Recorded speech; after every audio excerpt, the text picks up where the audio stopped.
ಅದು ಪತ್ರಿಕೆಯಲ್ಲಿ ನಾನು ಹೇಳಿದೆ, ನಾನೊಬ್ಬ ಸೀನಿಯರ್ ಅನ್ನೋದು ಹೆಚ್ಚಾಗಿ ಹುಟ್ಟಿನಿಂದ ಯಾದವನಾಗಿ ಯದುವಂಶದಲ್ಲಿರ್ತಕ್ಕಂಥವ್ರು ನನ್ನ ಚರ್ಚೆ ಮಾಡಬೇಕಾಗಿರ್ತಕ್ಕಂಥದ್ದು ಆರ್ಗನೈಸ್ ಮಾಡ್ತಕ್ಕಂಥ ಎಲ್ಲರ ಕರ್ತವ್ಯ ಆಗಿತ್ತು.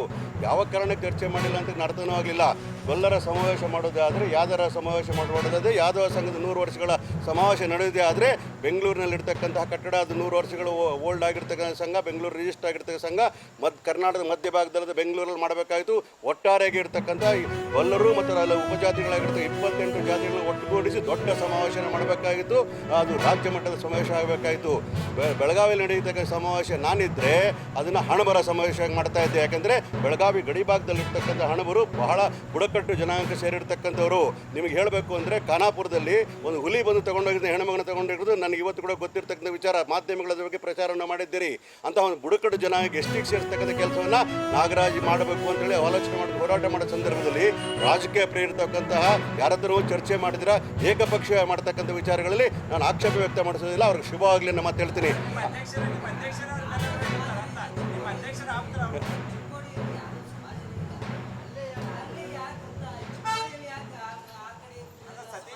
ಆ ಪ್ರಶ್ನೆಗಳನ್ನು ಎಲ್ಲಿ ಮಾಡಬೇಕು ಅನ್ನೋ ಪ್ರಶ್ನೆ ಎಲ್ಲರ ಹತ್ರ ಚರ್ಚೆ ಮಾಡಿದ್ದೆ. ಆದರೆ ಅದು ಒಂದು ಒಳ್ಳೆಯ ಸಲಹೆ ಸೂಚನೆ ಬರ್ತಾ ಇತ್ತು.